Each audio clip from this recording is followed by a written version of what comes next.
예배 시간 하나님의 은혜가 여러분 모두에게 풍성하게 넘치시기를 예수님의 이름으로 축복합니다. 우리 옆에 분들 또 앞뒤 분들과 함께 인사하시겠습니다. 예수님의 이름으로 축복합니다. 큰 은혜 받으시기 바랍니다.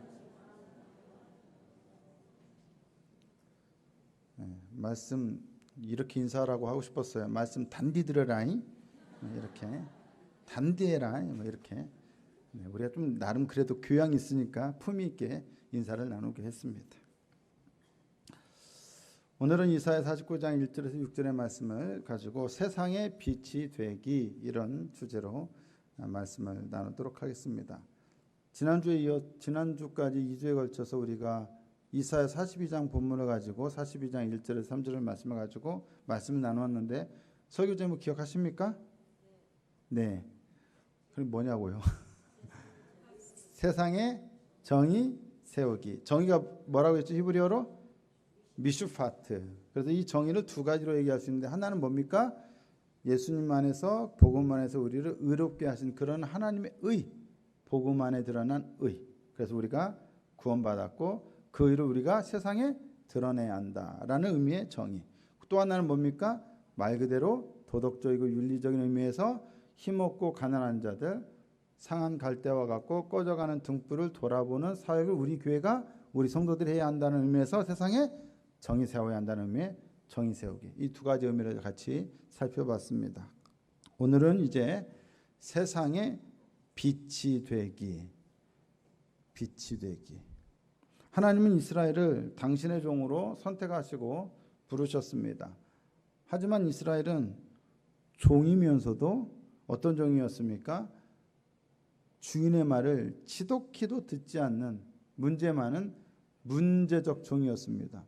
주인이 하라면 해야죠. 근데 안 해요.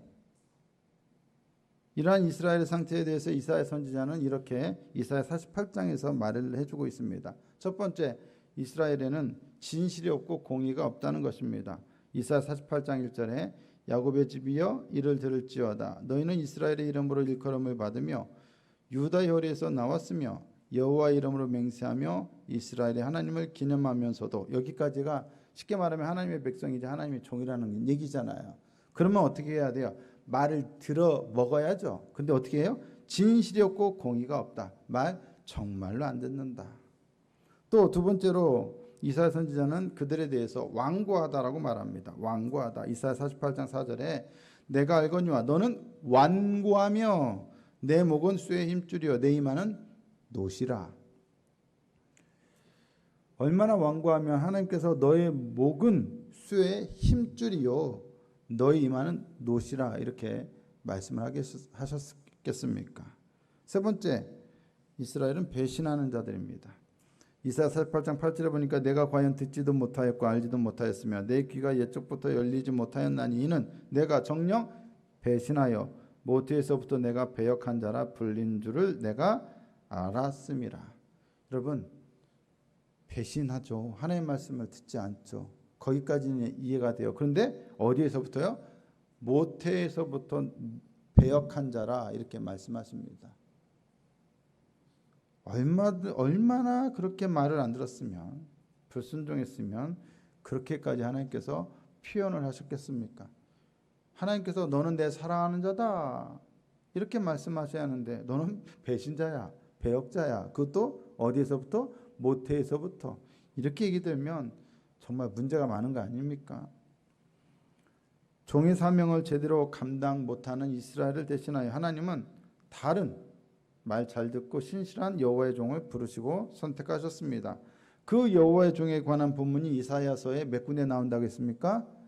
4군데 나온다고 했습니다. 4군데. 지난주까지가 이사야 42장 1절에서 4절, 오늘이 이사야 49장 1절에서 6절, 그리고 이사야 50장 4절에서 9절, 이사야 52장 12절에서 13절에서 53장 12절까지 4개의 본문, 여호와의 종과 관련된 4개의 본문이고, 이것을 뭐라고 불렀죠? 종의 노래라고 말한다고 했죠, 학자들이. 자, 오늘은 이 4개의 본문 중에 두 번째 본문인 이사야 49장 1절에서 6절을 같이 살펴보고자 합니다. 저는 이 4개의 본문을 같이 나누면서 우리 교회의 비전, 그리고 우리 교회에서 목회하는 목회자로서 어떤 목회를 할 것인가에 대한 목회적 비전을 함께 나눈다고 말씀을 드렸습니다. 오늘도 이 본문과 함께 그러한 내용의 말씀을 같이 나누고자 합니다. 그러면 이사야 49장에서 묘사하는 여호와의 종은 문제적 종인 이스라엘과 어떻게 다릅니까? 첫 번째, 태에서부터 부르시고 복중에서부터 그의 이름을 기억하십니다. 이사야 49장 1절을 보니까 섬들아 내게 들으라, 먼 곳 백성들아 귀를 기울이라. 여호와께서 태에서부터 나를 부르셨고 내 어머니의 복중에서부터 내 이름을 기억하셨으며. 두 번째로, 아까는 분명히 모태에서부터 배역한 자라고 말씀하셨는데 불순종하는 이스라엘에 대해서는 지금은 뭐라고 그래요? 복중에서부터 내 이름을 기억하셨다. 완전히 어떻습니까? 다르죠.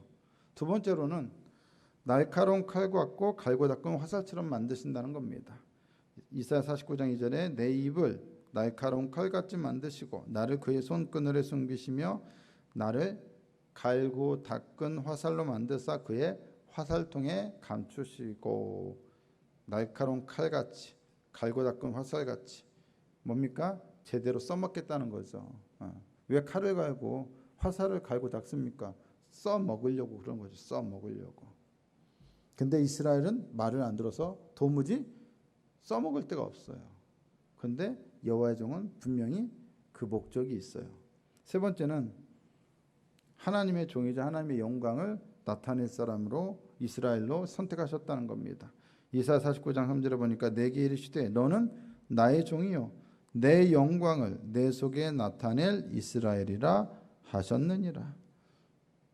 말 안 듣는 이스라엘은 하나님의 영광을 나타내기는커녕 말도 안 들어요. 그런데 이 여호와의 종은 하나님의 영광을 나타낸다는 것입니다. 중요한 것은 이렇게 하나님께서 이런 이유와 목적 때문에 이 종을 선택하셨는데 그것도 문제적 종인 불순종하는 이스라엘과 다른 모습으로 다른 이유 때문에 다른 자로서 이들을 선택하셨는데 중요한 것은 이 여호와의 종이 과연 무엇을 할 것이냐 하는 것입니다. 무엇을 할 것이냐. 하나님은 아주 중요한 목적을 위해서 이 종을 부르셨습니다.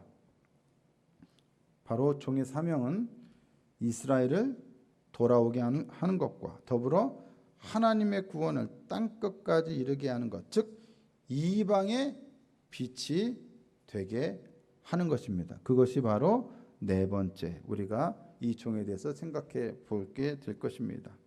봐야 할 점입니다. 이사야 49장 6절에 보니까 그가 이르시되, 한번 다 같이 한번 읽어보실까요? 시작. 그가 이르시되 내가 나의 종이 되어 야곱의 지파들을 일으키며 이스라엘 중에 보존된 자를 돌아오게 할 것은 매우 쉬운 일이라. 내가 또 너를 이방의 빛으로 삼아 나의 구원을 베풀어서 땅끝까지 이르게 하리라. 이방의 빛이 되게 한다는 겁니다. 이방의 빛. 그 목적 때문에 그 일을 하도록 하기 위해서 말 안 듣는 이스라엘과 달리 이 여호와의 종을 부르시고 선택하셨습니다.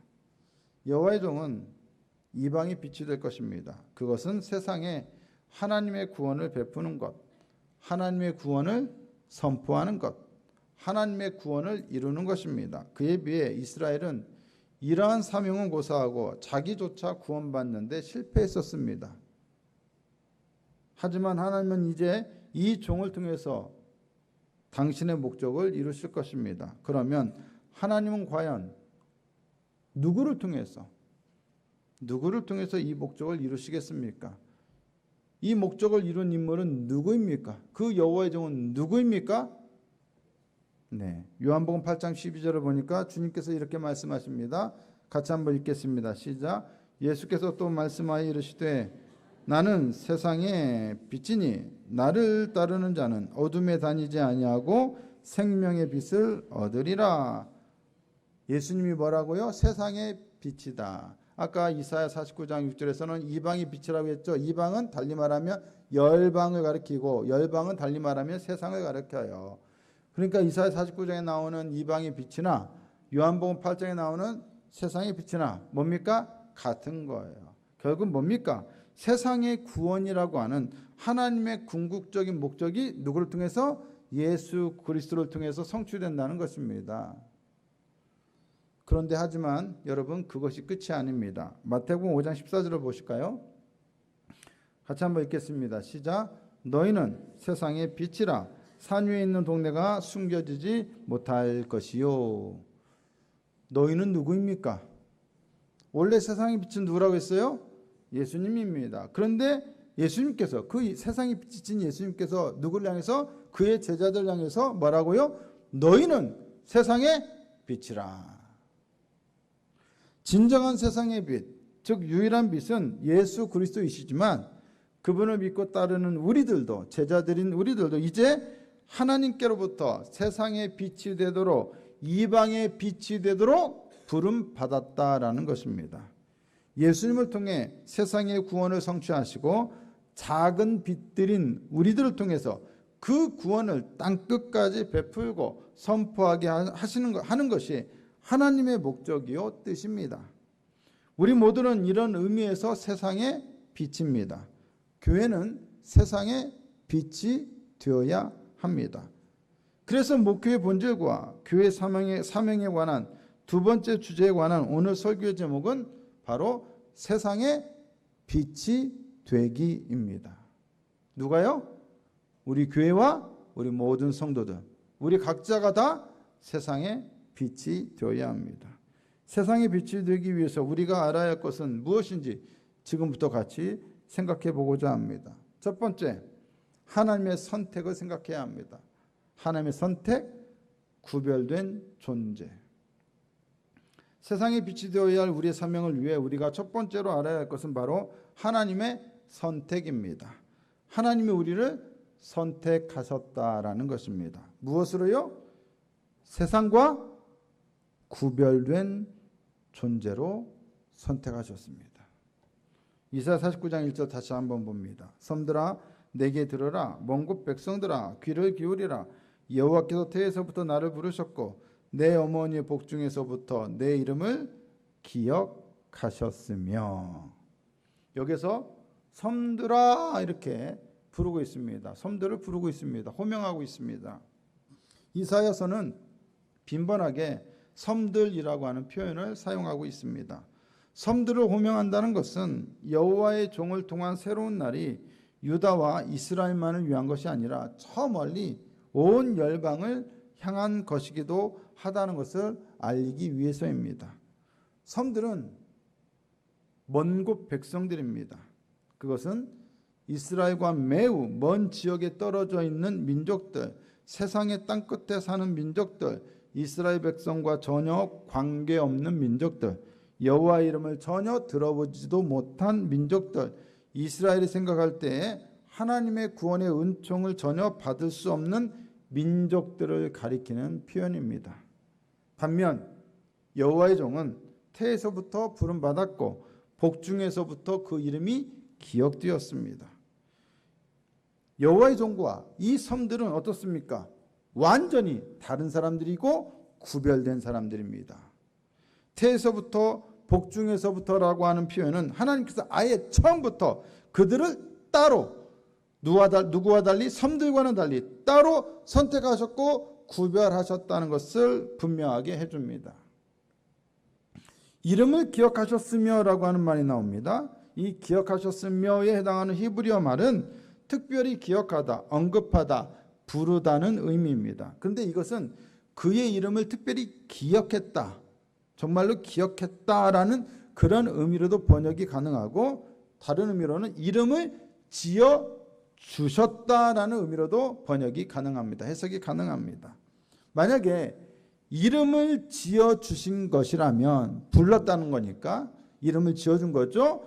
지어준 거라면 그 이름으로 불려지는 대상의 존재 자체나 인격이나 사역 등을 이미 하나님께서 어떻게 하셨다? 정해 놓으셨다. 뭐라고요? 여호와의 종으로 정해 놓으셨다. 누구와 달리? 섬들과는 달리, 저 멀리 떨어져 있는 하나님을 알지도 못하는 자들과 달리 이들은 특별히 이미 어떻게 했다? 이름을 지어줬다. 그런 존재를 이미 하나님께서 선택하셨고 예정하셨다. 무엇을 위해서요? 여호와의 종이 되어 이방의 빛, 세상의 빛이 되게 하기 위해서입니다. 섬들이라 불리는 사람들에게 하나님의 구원을 베푸는 사람들이 되게 하기 위해서 미리 부르셨고 지으셨고 이름을 불러줬다는 것입니다. 이러한 사명을 감당해야 할 여호와의 종이 그 종의 이름을 복중에 있을 때 이미 지으셨다는 것은 이 종의 사명이 스스로 자기가 만들어낸 것이 아니라 여호와께 부여받았다는 것을 의미합니다. 내가 태어나서 살아보니까 나는 여호와의 종이 되어야겠다가 아니죠. 이미 복중에서부터 이름을 지어준 거죠. 태어나 보니까 제 이름이 뭐가 되어 있어요? 외석이가 되어 있잖아요. 내석이가 아니라 외석이가 되어 있어요. 그래서 맨날 바깥으로 싸돌아다니나 봐요. 집 가까이를 가본 적이 없어요.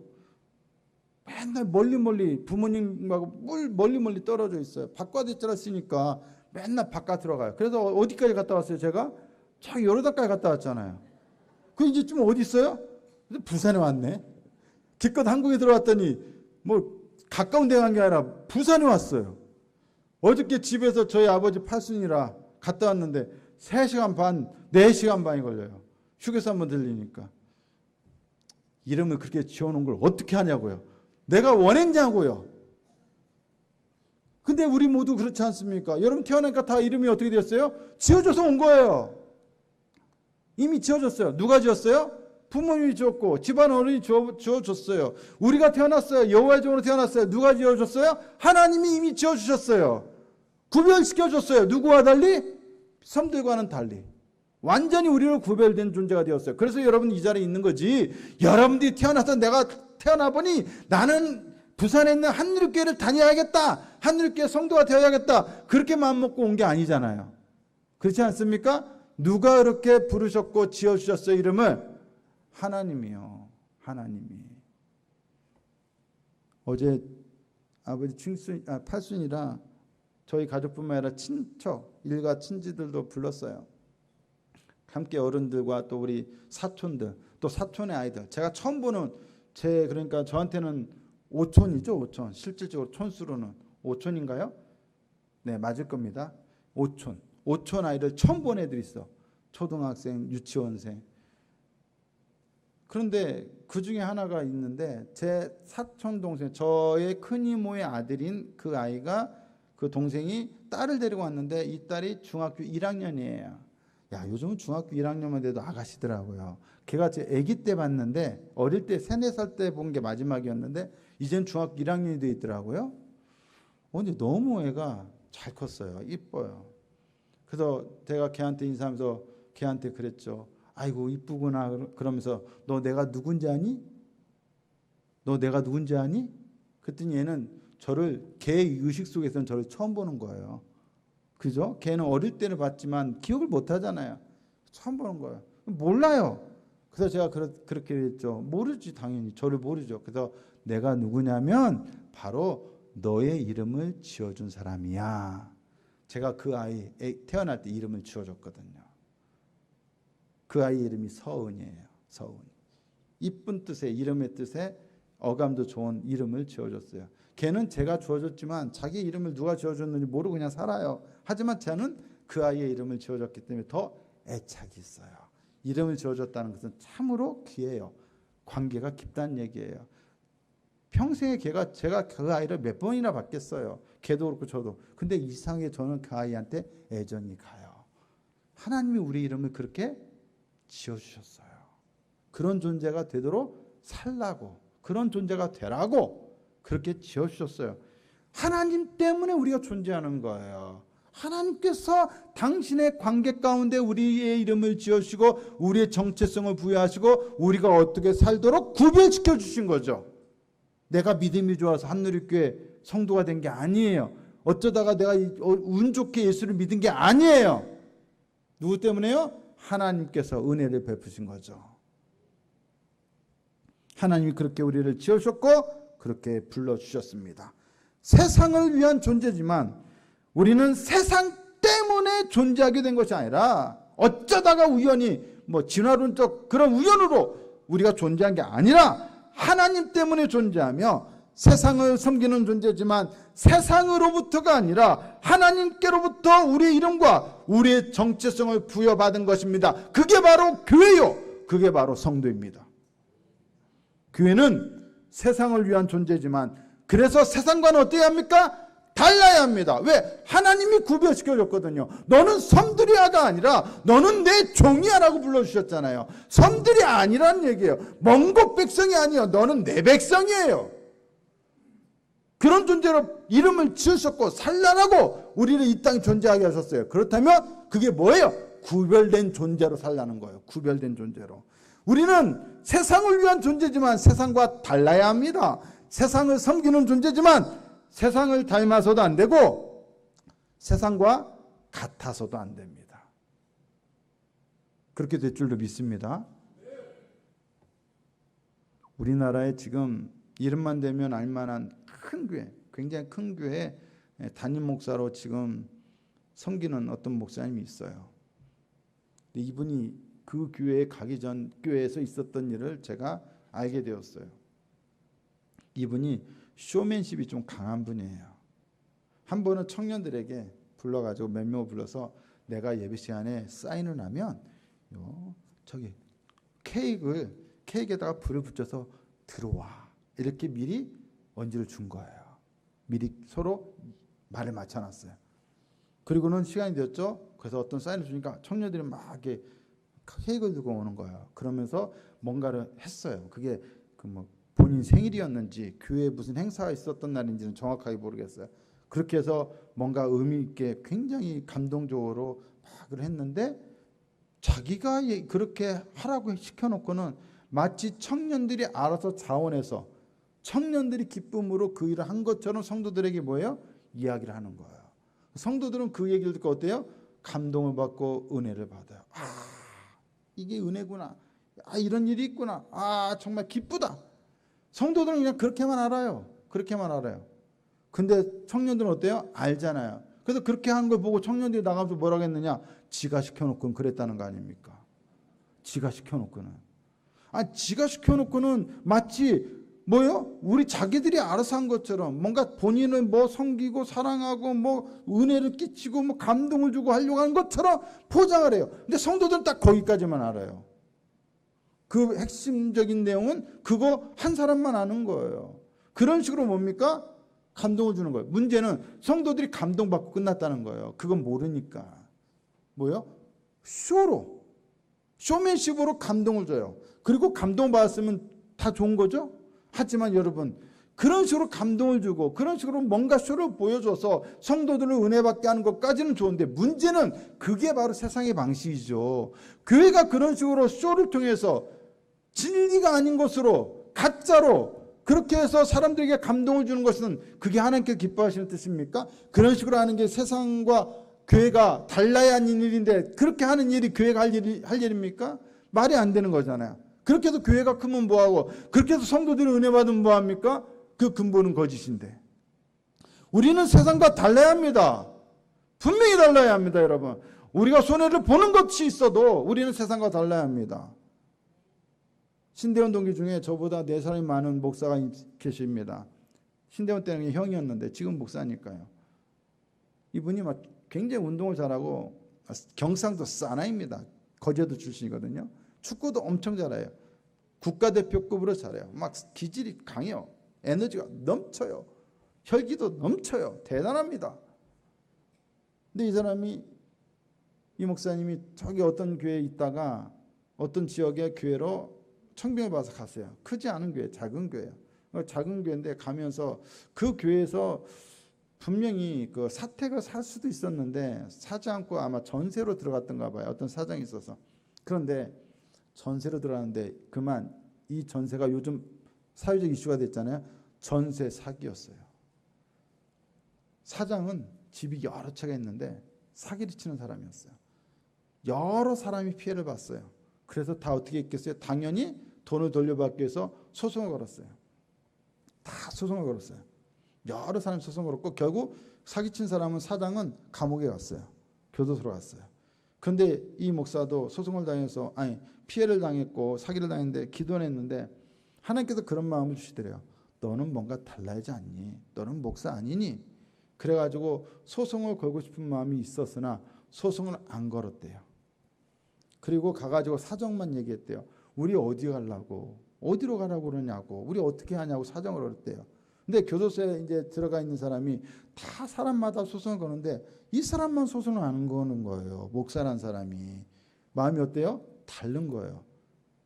그래서 사정도 얘기하니까 이 교도소에 들어가 있는 사람이 목사 사정이 지가 사기쳐놓은 거 지가 딱 하니까 직원한테 야 목사 어떻게 들어갈 집 좀 알아봐. 그래가지고 목사 들어갈 집을 알아봤는데 정확하게는 모르겠는데 50평짜리인가 60평짜리 집을 알아봐서 들어가겠다는 거예요.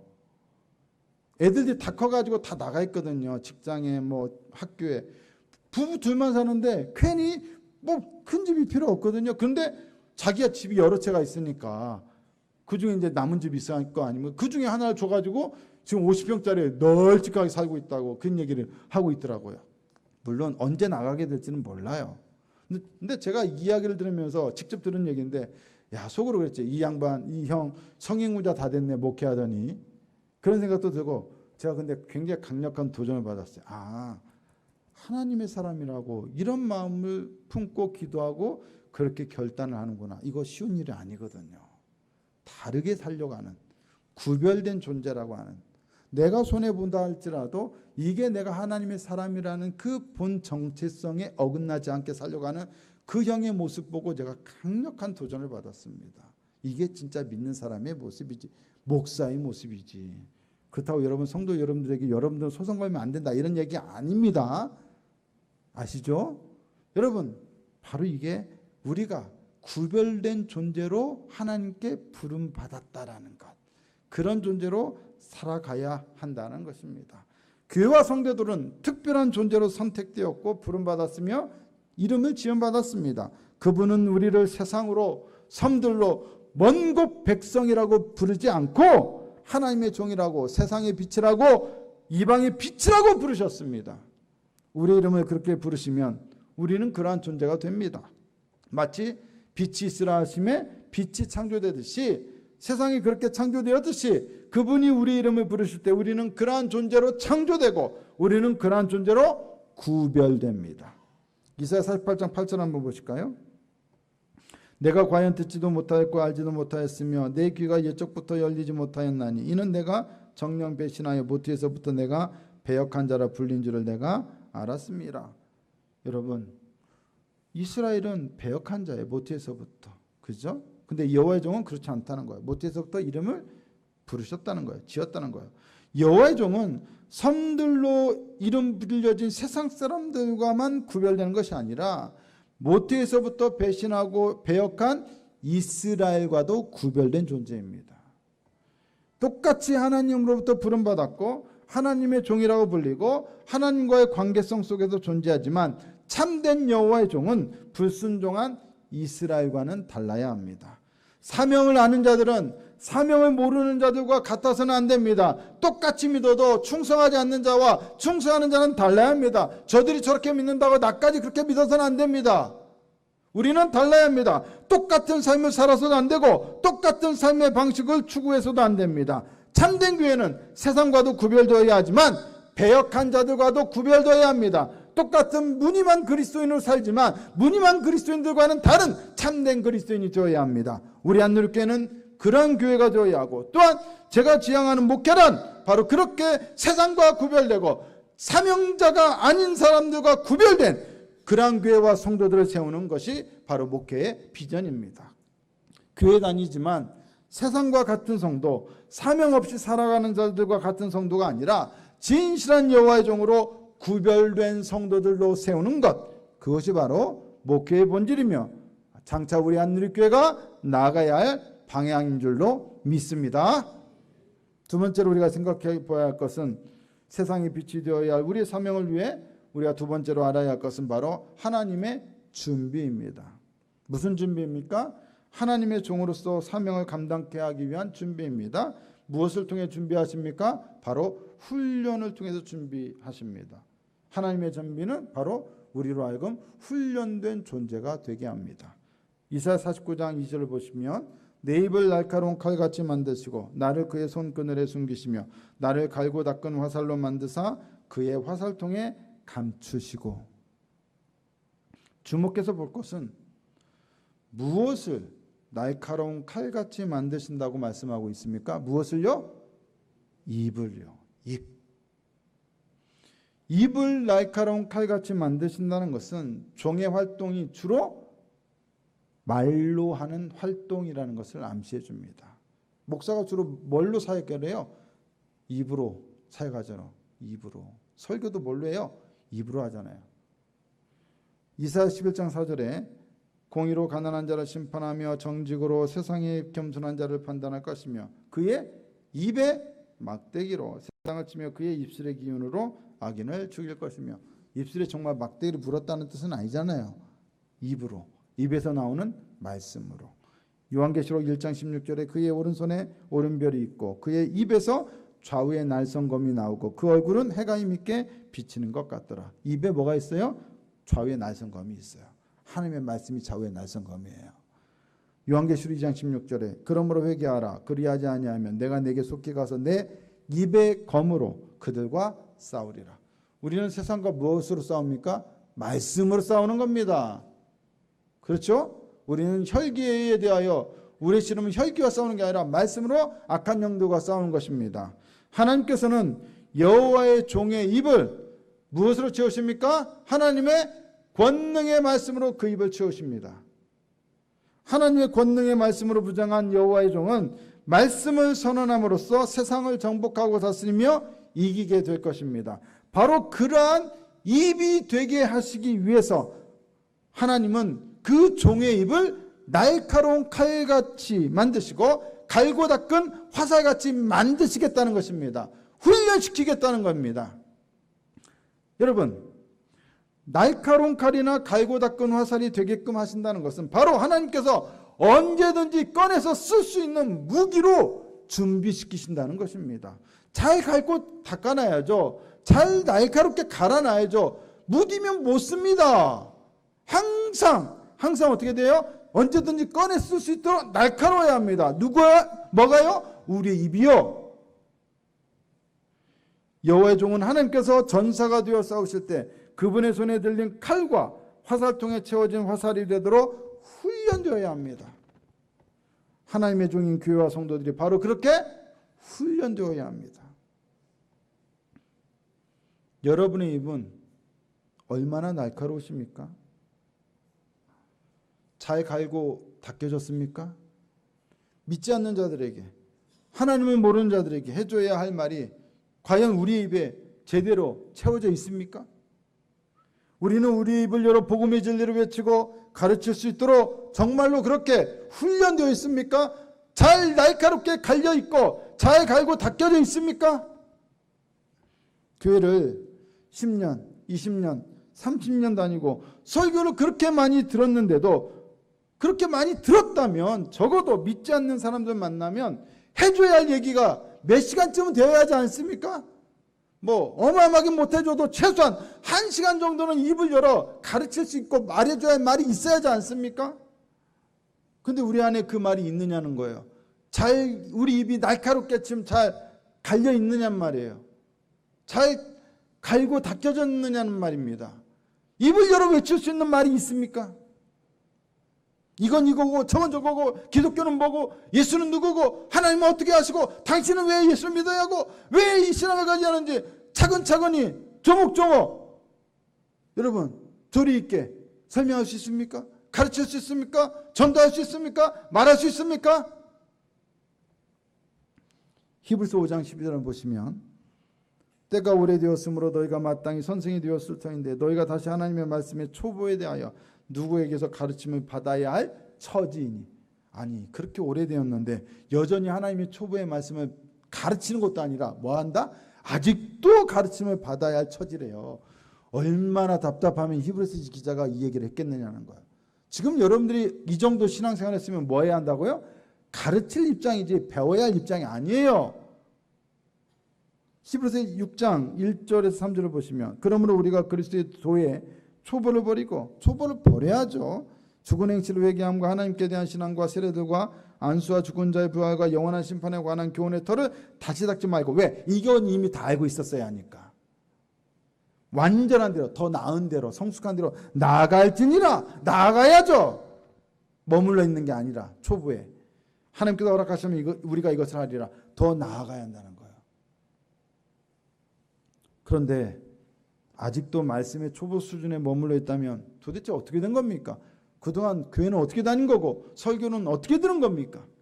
무엇 때문입니까? 도대체 하나님께서 우리들을 통해서 무슨 일을 이루시겠습니까? 칼처럼 딱 꺼냈으려고 딱 꺼냈는데 날카롭지가 않아요. 무디예요.